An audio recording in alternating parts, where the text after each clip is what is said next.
आप लोगों ने मेरे पिछले जो 3 वीडियो देखे और सुने,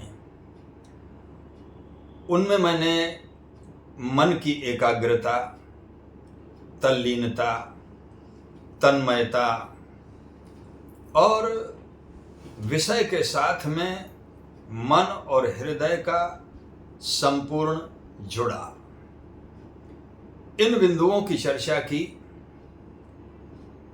आज मैं विचार कर रहा था कि कोई ऐसा सूत्र जो किसी भी क्षेत्र का व्यक्ति क्यों न हो, यदि उसको आत्मसात करके व्यवहार में ढाल ले तो सफलता निश्चित हो जाए। यह विचार करते हुए मुझे श्रीमद् भगवद गीता के श्लोक की कुछ पंक्तियां स्मरण हो आई। श्री कृष्ण ने अर्जुन से कहा कि युध्यस्व विगत ज्वर। अब आप लोग कहेंगे कि विगत ज्वर होकर के, ज्वर का अर्थ तो फीवर होता है, बुखार होता है।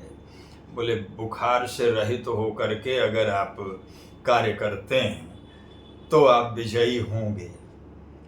नहीं, हमारे यहाँ पर शब्द की शक्ति होती है, अविधा, लक्षणा और व्यंजना। यहाँ पर ज्वर का अर्थ लक्षणा से फीवर नहीं है, बुखार नहीं है, बल्कि किसी भी प्रकार का आवेश है। अब होता क्या है, देखिए, कोई विद्यार्थी कंपटीशन एग्जाम की तैयारी कर रहा है। अब वो सोच रहा है कि पिछले बार भी मैंने ट्राई किया था, प्रयास किया था, मैं सफल नहीं हुआ, अब की तो मुझे किसी भी तरह से होना ही होना है। अब ये जो बेचैनी है ना, ये बेचैनी ही ज्वर है, आवेश है। एक विद्यार्थी पूरी तैयारी करता रहा, बहुत मेहनत की उसने, बड़ा श्रम किया। अब जिस समय एग्जाम डेट आई, अब उस समय भी उसको ये संशय है कि कहीं ऐसा ना हो कि मैं जो याद किया है वो भूल न जाऊं। अब संशय क्या है? गीता में एक जगह श्री कृष्ण ने यह भी कह दिया, संशयात्मा विनश्यति। अगर मन में संदेह है, स्वयं पर विश्वास नहीं है, अगर उसको ये संशय है कि कहीं ऐसा न हुआ तो, जो याद किया वो ना आया तो, जो याद किया वो भूल गया तो संशय भी आवेश है। और देखें, आप लोगों ने देखा होगा कि बहुत सारे तैयारी करने वाले महारथी आश्वस्त नहीं होते।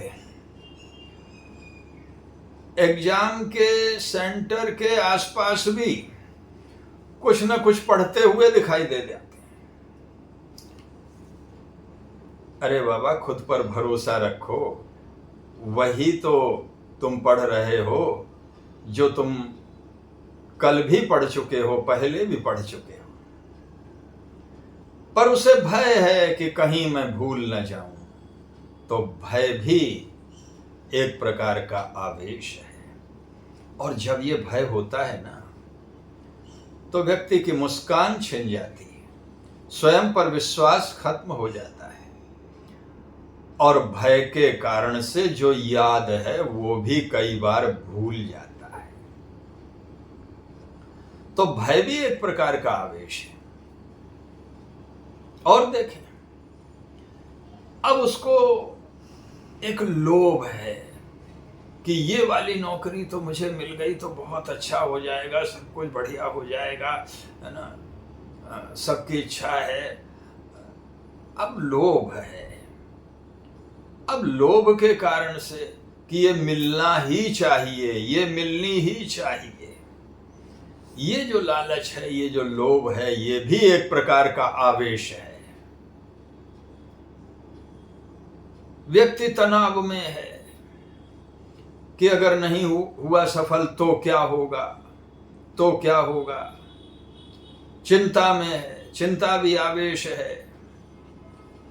तो ये जो चिंता है, भय है, लोभ है, इन आवेशों के कारण से व्यक्ति जो है स्वस्थ मन से, प्रसन्न आत्मा से, समर्पित भाव से कार्य नहीं कर पाता। हम अगर इन सारे प्रकार के आवेशों से मुक्त हो जाएं, हमारा मन चिंता मुक्त हो जाए, तनाव मुक्त हो जाए, लोभ और भय से मुक्त हो जाए, तो फिर केवल ध्यान अपने कर्म पर रहता है। और जब कर्म पर ध्यान रहता है तो उस कर्म में कुशलता आती है।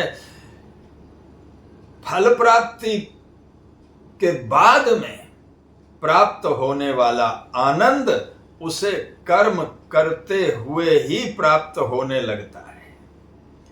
और जब कर्म में रुचि हो जाती है ना, पढ़ना जब व्यसन हो जाता है, जानकारियों को संकलित करना जब व्यसन हो जाता है, तब कोई भी संसार की ऐसी परीक्षा नहीं है जिसमें वो सफल न हो।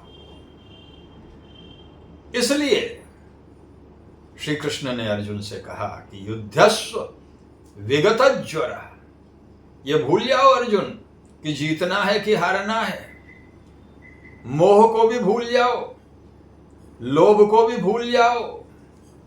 सभी प्रकार के इन विकारों से मुक्त होने के बाद मन जो है वो पूरी तरह से सत्व गुण में युक्त होकर के उत्साह, उल्लास और उमंग से भरपूर हो जाता है। उस समय जो उसके चेहरे पर मुस्कान आती है वो विश्वास की मुस्कान होती है, वह आश्वस्त भाव की मुस्कान होती है। और जब व्यक्ति को अपने काम पर विश्वास हो, अपनी क्षमताओं पर विश्वास हो, तो उसे सफल होने से कौन रोक सकता है। विश्वास ही तो वो आधार है जिस पर सफलता की इमारत खड़ी होती है। स्वयं पर विश्वास रखिए और निर्विकार भाव से आप अपने कार्य क्षेत्र में उतरिए। परीक्षार्थी परीक्षा में उतरे, नर्तक अपने मंच पर उतरे, संगीतकार संगीत सभा में जाए, विश्वास से भरा हुआ है। अगर ज्वर मुक्त है, आवेश मुक्त है, तो उसकी जो अभिव्यक्ति है, चाहे लिखित हो, चाहे मौखिक हो, चाहे आंगिक हो, निश्चित रूप से वह श्रेष्ठत्व को प्राप्त होती चली जाएगी। वह विशेषज्ञ होता चला जाएगा और निश्चित रूप से वह विजय के द्वार को खोल करके अपने लक्ष्य के आसन पर आसीन हो जाएगा। बहुत बहुत धन्यवाद। आप लोग